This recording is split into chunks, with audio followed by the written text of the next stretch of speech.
જય શ્રી કૃષ્ણ। આ વિડીયોમાં કૃષ્ણ જન્મોત્સવની વૈદિક વિધિ તેમજ કૃષ્ણ જન્મોત્સવ ઘરે કેવી રીતે ઉજવવો જોઈએ જેથી ઘર પરિવાર અને જીવનમાં ખુશાલી સાથે સુખ સમૃદ્ધિ લક્ષ્મી સંતાન પ્રાપ્તિ થાય। મિત્રો, કૃષ્ણ જન્મોત્સવ એટલે કે જન્માષ્ટમીનું વ્રત જે દરેક વ્યક્તિએ જરૂર કરવું જોઈએ।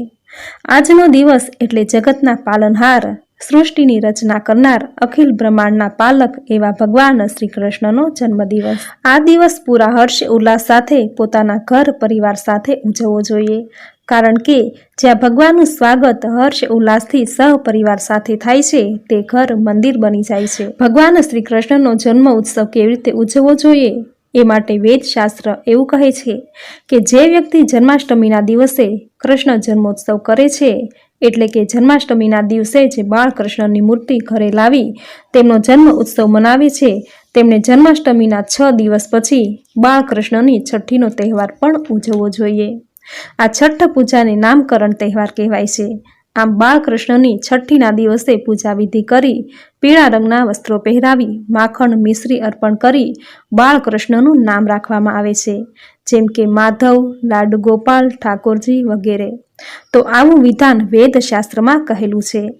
વેદશાસ્ત્રની વિધિ મુજબ જન્માષ્ટમીના દિવસે ભગવાન શ્રી કૃષ્ણનો જન્મ કાકડી અથવા તો ચીપડું વગેરેમાંથી કોઈને પણ ગર્ભનું પ્રતીક માની તેનાથી શ્રી કૃષ્ણનો જન્મ કરાય છે। તો મિત્રો, આ છે વેદશાસ્ત્રમાં કહેલ વિધિ।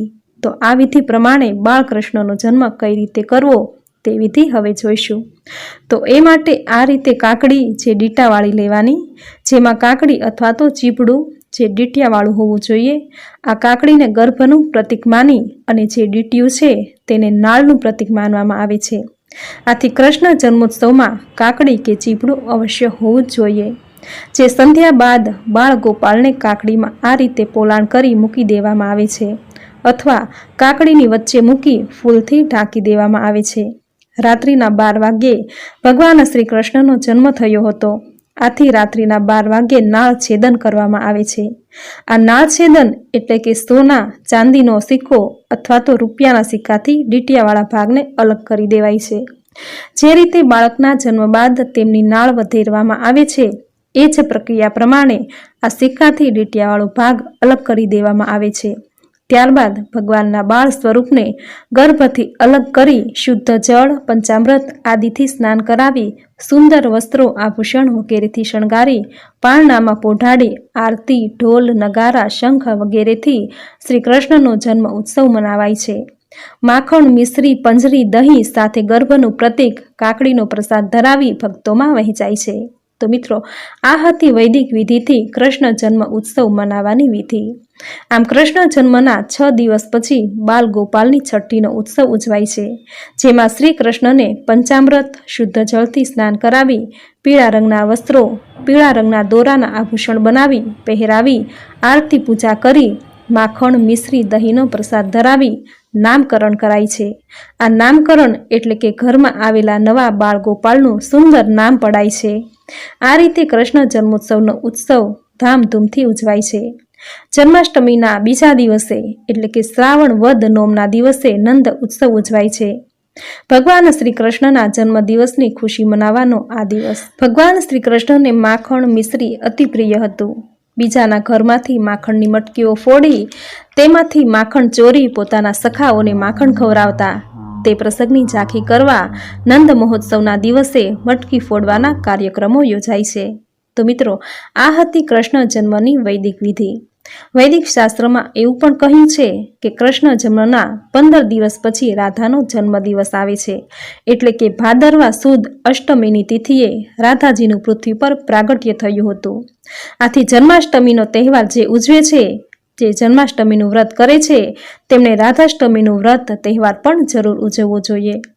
રાધાષ્ટમીનું વ્રત કર્યા વગર જન્માષ્ટમીનું વ્રત કર્યાનું પુણ્ય પણ મળતું નથી, કારણ કે રાધા એ ભગવાન શ્રી કૃષ્ણના અતિ પ્રિય છે। આથી જ તો તેમના નામની પહેલા રાધાનું નામ પહેલા લેવાય છે, રાધે કૃષ્ણ એમ બોલાય છે। આથી જે રાધાષ્ટમીનું વ્રત કરે છે તેના પર ભગવાન શ્રી કૃષ્ણ અતિ પ્રસન્ન થાય છે। કૃષ્ણ જન્મોત્સવ એટલે જન્માષ્ટમીનું વ્રત જે દરેક વ્યક્તિએ જરૂર કરવું જોઈએ. આજનો દિવસ એટલે જગતના પાલનહાર ભગવાન શ્રી કૃષ્ણનો જન્મદિવસ, જે આ દિવસે પૂરા હર્ષ ઉલ્લાસ સાથે પોતાના ઘર પરિવાર સાથે આ વ્રત ઉજવે છે. તે પરિવારમાં સુખ, શાંતિ અને એકબીજાની પ્રત્યે પ્રેમની ભાવના જળવાઈ રહે છે. જ્યાં ભગવાનનું સ્વાગત હર્ષ ઉલ્લાસથી સહપરિવાર સાથે થાય છે, તે ઘર મંદિર બની જાય છે. તે ઘરમાં સુખ, સમૃદ્ધિ, વૈભવ, લક્ષ્મીનો વાસ થઈ વંશ વેલો વધતો રહે છે.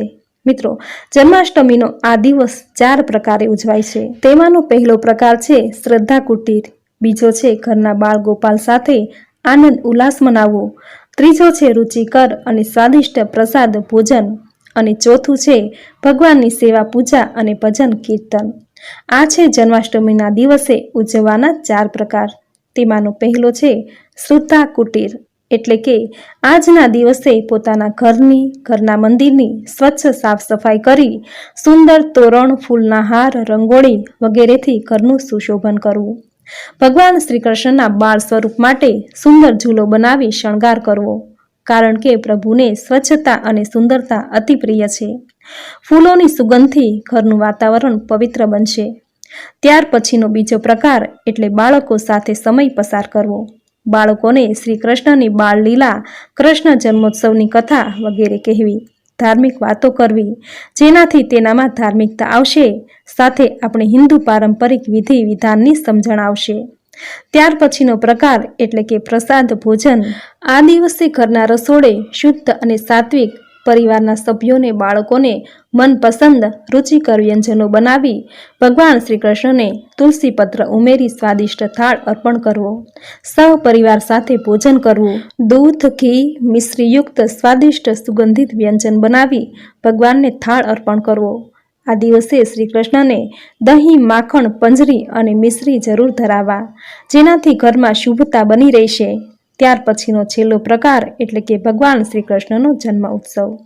સહપરિવાર સાથે જે ધામધૂમથી ઉજવવો. ભગવાનના ભજન કીર્તન કરવા, બાળ લીલાનું વર્ણન કરવું, શ્રીમદ ભાગવત ગીતા, મધુરાષ્ટકમ સ્તોત્રના પાઠ કરવા. આમ ભક્તિભાવ, પૂરી શ્રદ્ધા, પવિત્ર મનથી જન્માષ્ટમીનું આ વ્રત કરવું. ભગવાન શ્રી કૃષ્ણ એ શ્રી હરિ વિષ્ણુના 8મા સ્વરૂપ મનાયા છે. આથી એમનો જન્મ અષ્ટમી તિથિના દિવસે થયો. આથી જે ઘર પરિવારમાં કૃષ્ણ જન્મોત્સવ પૂરા પરિવાર સાથે આનંદ ઉલ્લાસથી મનાવે છે, તે ઘરમાં સુખ, શાંતિ, સમૃદ્ધિ અને વંશનો કદી નાશ નથી થતો. જે દંપતીને સંતાન પ્રાપ્તિ નથી થતી, તેમણે આ જન્માષ્ટમીનો તહેવાર જરૂર મનાવવો જોઈએ. શ્રી હરિ વિષ્ણુની કૃપાથી તેમના ઘરે જરૂર સંતાન પ્રાપ્તિ થશે. તો મિત્રો, આ હતી જન્માષ્ટમી વ્રત ઉત્સવ મનાવવાની વૈદિક વિધિ અને મહાત્મ્ય, જેની સુંદર માહિતી સાંભળવી તમને જરૂર ગમી હશે. તો વિડીયોને લાઈક કરી કોમેન્ટમાં જય શ્રી કૃષ્ણ, જય બાળ ગોપાળ, જય કાનુડો જરૂર લખજો. સાથે તમારા ઘરના બાલ ગોપાલ એટલે કે તમારા લાડકા દીકરાનું નામ જરૂર લખજો. ચેનલ સબસ્ક્રાઈબ કરી બાજુમાં બેલ આઇકન જરૂર પ્રેસ કરજો. આવી જ નવી ધાર્મિક માહિતી, નવા ધાર્મિક વિડીયો સાથે ફરી મળીશું. ત્યાં સુધી આપ સૌને મારા જય શ્રી કૃષ્ણ.